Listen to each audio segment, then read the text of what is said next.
राम ने, कृष्ण ने, शिव ने भी महासुख को प्राप्त किया। राम भी राजपुत्र थे, कृष्ण भी राजपुत्र थे। उन दोनों ने भी महासुख प्राप्त किया, क्योंकि कृष्ण को योगेश्वर कहा जाता है। उनके पास पत्नियां थीं, राज्य था, सबका सुख उन्होंने भोगा और महासुख को भी जाना। इसलिए उनका नाम योगेश्वर भी है। वे योगेश्वर भी कहलाते हैं। कृष्ण को किसी महापुरुष ने कहा है महाभोगी भी थे और महायोगी भी थे। कृष्णो भोगी सुखः त्यागी राजा जनक राघव वशिष्ठ कर्म करता च एते ज्ञानिनः समा। कृष्ण भोगी थे, सुखदेव त्यागी थे, वशिष्ठ कर्मकांडी थे, राजा जनक राजा थे और सबका ज्ञान समान था।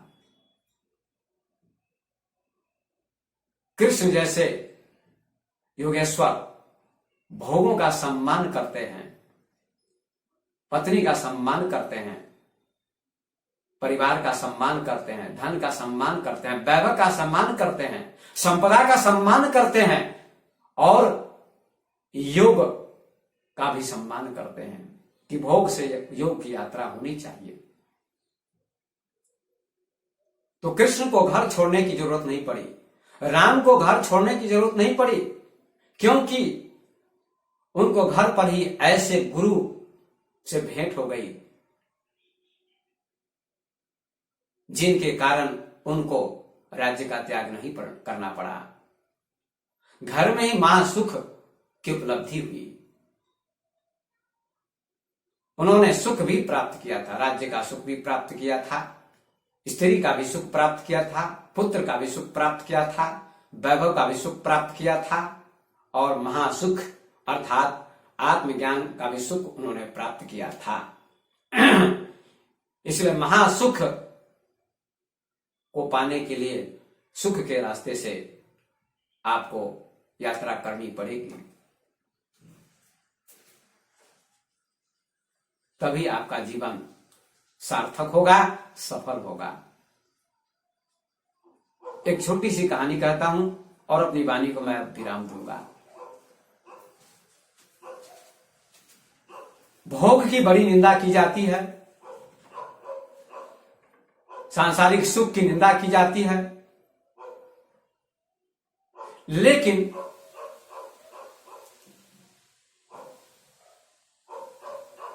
भोग के माध्यम से योग की यात्रा होती है।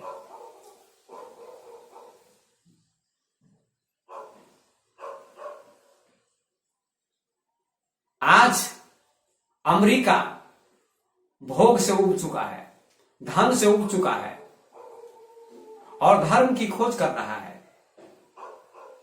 अमेरिका के पास धन का अंबार है, भौतिक संसाधनों का अंबार है। विज्ञान ने भौतिक सुख सुविधाओं का अंबार लगा दिया है। आज अमेरिका धन से उबा हुआ है, भोग से उबा हुआ है। स्त्रियों से अमेरिका उब चुका है, स्त्रियों का सुख फीका हो चुका है। अमेरिका ने स्त्रियों को इतना भोगा, भोग को इतना भोगा कि भोग से उब हो चुकी है अमेरिका की। इसलिए भारत आते हैं, ऋषिकेश आते हैं, हरिद्वार आते हैं अमेरिका के लोग और संतों के पास, ऋषियों के पास बैठते हैं। धर्म के संबंध में वे पूछते हैं, धर्म की तलाश करते हैं, महासुख की तलाश करते हैं। सुख से अमेरिका उब चुका है और भारत अभी सुख की ही तलाश में लगा हुआ है। यद्यपि यहां महाज्ञानी हुए जिन्होंने महासुख की ऊंचाइयां छुई, शंकराचार्य ने, कपिल ने, कनाद ने, पतंजलि ने, गोरख ने, कबीर ने, ओशो ने, कृष्णमूर्ति ने, अष्टावक्र ने, बड़े बड़े आत्मज्ञानी हुए, बड़े बड़े मनीषी हुए, वेद उपनिषद के ऋषि हुए, जिन्होंने अध्यात्म की ऊंचाइयों का स्पर्श किया। लेकिन उन लोगों ने भी सुख का अनुभव प्राप्त किया था और अंत में महासुख में प्रवेश कर गए। ऐन्द्रिक सुख से अतीन्द्रिय सुख में प्रवेश कर गए। स्त्री का सुख, पुत्र का सुख इंद्रियों का सुख है, और अतीन्द्रिय जो समाधि का सुख है, वहां तक इंद्रियों की पहुंच नहीं है। उस सुख की अनुभूति, उस सुख का साक्षात्कार हमारे ऋषियों ने किया। तो दो संत कहीं यात्रा कर रहे थे। कहा जाता है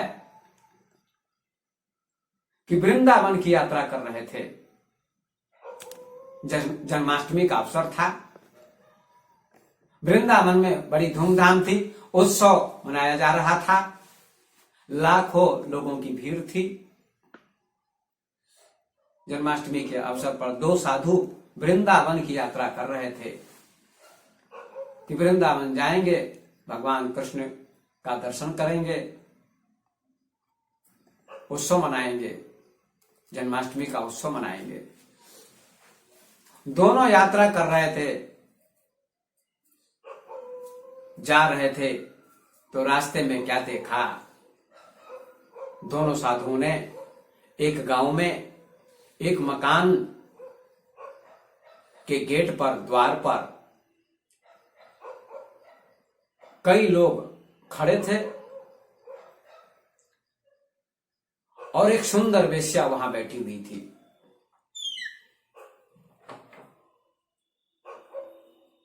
वह वेश्या सुंदर थी। उसके पास लोग आते थे, जाते थे। एक संत ने उस सुंदर वेश्या को देखकर दूसरे संत से कहा, आप जाइए वृंदावन, मैं तो यहीं रहूंगा, वेश्या के पास रहूंगा,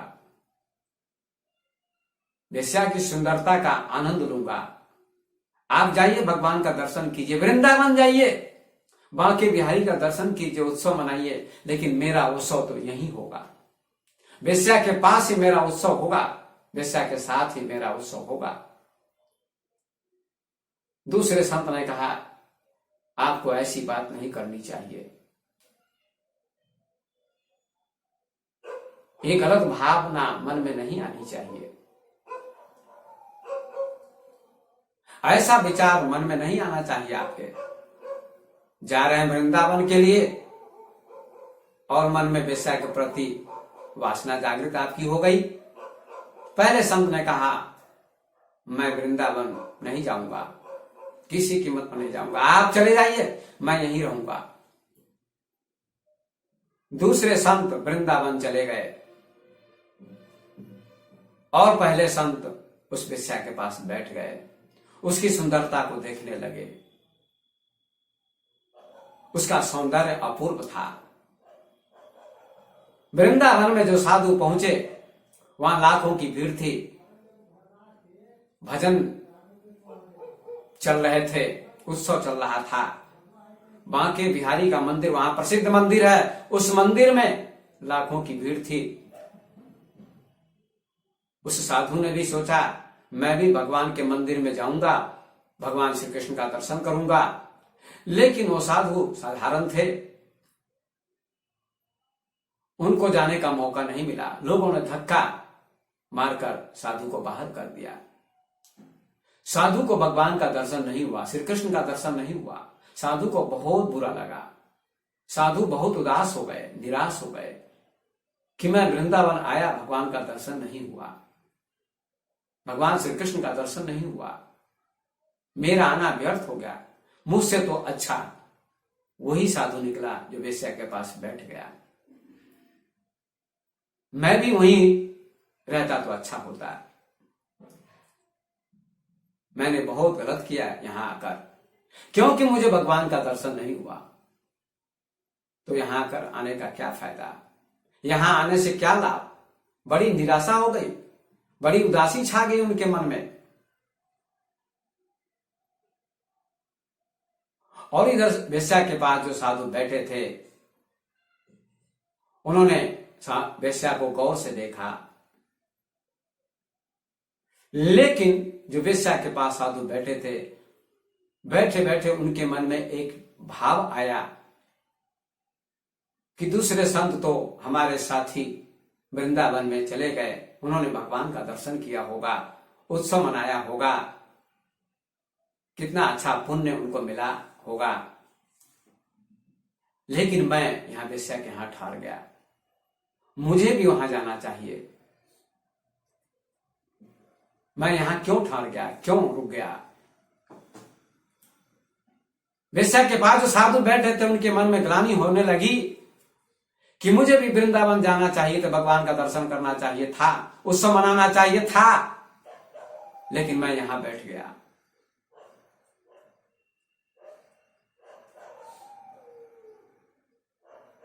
ये मैंने अच्छा नहीं किया। अब वह उब गया, वेश्या के सौंदर्य को देखकर, वेश्या की सुंदरता को देखकर उब गया वह साधु।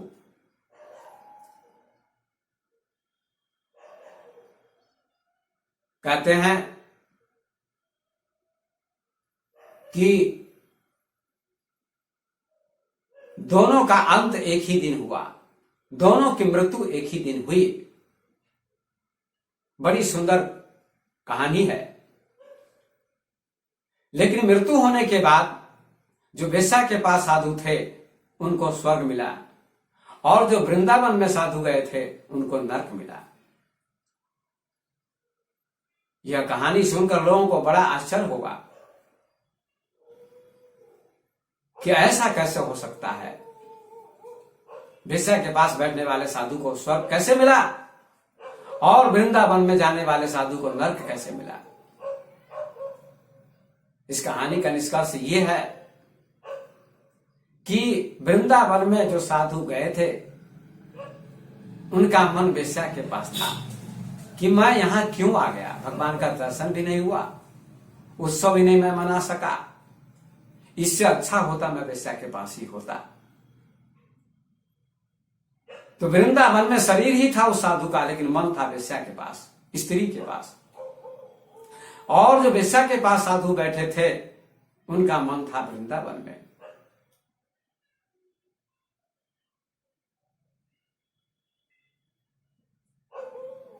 तो मन के ऊपर निर्भर करता है। अगर कोई स्त्री के पास है और स्त्री से उब चुका है, स्त्री भोग से उब चुका है, संसार के भोग से उब चुका है, धन से उब चुका है, ऐसे व्यक्ति को स्वर्ग मिलता है। और जो तीर्थ में ही रहता है और मठ में ही रहता है, और उसका मन निरंतर चिंतन करता रहता है संसार का, स्त्री का, पुत्र का, धन का, ऐसे व्यक्ति को नरक मिलता है। ये मन स्थिति के ऊपर निर्भर होता है। मन से ही स्वर्ग और नरक की प्राप्ति होती है। इसलिए स्त्री बाधक नहीं है, मन के ऊपर निर्भर करता है। राजा जनक स्त्री के पास थे, उनका राज्य था, सब कुछ था, फिर भी मुक्त थे, विदेही थे, अनासक्त थे। उनको महासुख की प्राप्ति हो चुकी थी। तो बंधुओं, महासुख को पाने के लिए आपको योग करना पड़ेगा, ध्यान करना पड़ेगा, मेडिटेशन करना पड़ेगा, भजन करना पड़ेगा, भक्ति करनी पड़ेगी, तो महासुख की प्राप्ति होगी। मीरा महासुखी हो गई, कबीर महासुखी हो गए, बुद्ध महासुखी हो गए, महावीर महासुखी हो गए। उन महापुरुषों ने महासुख को प्राप्त किया। यदि आप भी महासुख को पाना चाहते हैं, तो आपको भी ऐसा ही करना होगा। तो आपका जीवन महासुख से लबालब भर जाएगा, महासुख उपलब्ध होगा और आपका जीवन सफल होगा। लेकिन दुर्भाग्य है लोगों का कि सुख में ही लोग उलझे हुए हैं। कोई राजनीति में उलझा हुआ है और राजनीति को ही सबको समझता है। राजनीति में भी धर्म होना चाहिए तो राजनीति सुंदर होगी। राजनीति में धर्म का समावेश होगा तो राजनीति सुंदर हो जाएगी।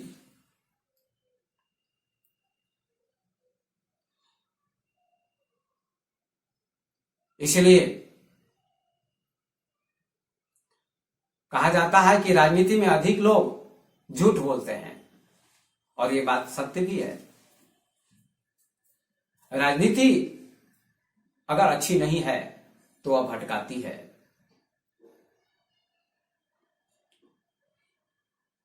इसलिए धर्म का साथ होना चाहिए।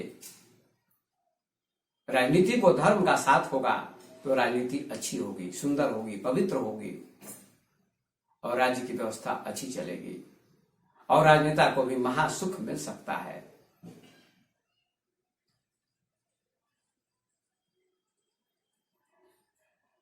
कहते हैं राजनीति में बाप पर भी विश्वास नहीं करना चाहिए, ऐसी होती है राजनीति। मुल्ला नसरुद्दीन का बेटा, उसका नाम था फजलू। तो मुल्ला नसरुद्दीन ने कहा, बेटा सीढ़ी पर चढ़ो। बेटा सीढ़ी पर चढ़ने लगा। जब ऊंचाई पर चला गया तो नसरुद्दीन ने कहा,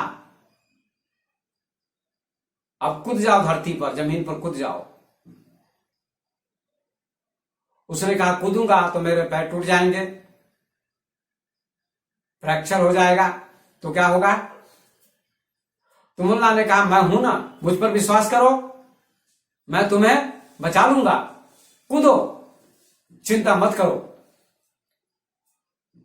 कहते हैं फजलू, मुल्ला नसरुद्दीन का बेटा, ऊंचाई से जमीन पर गिरा।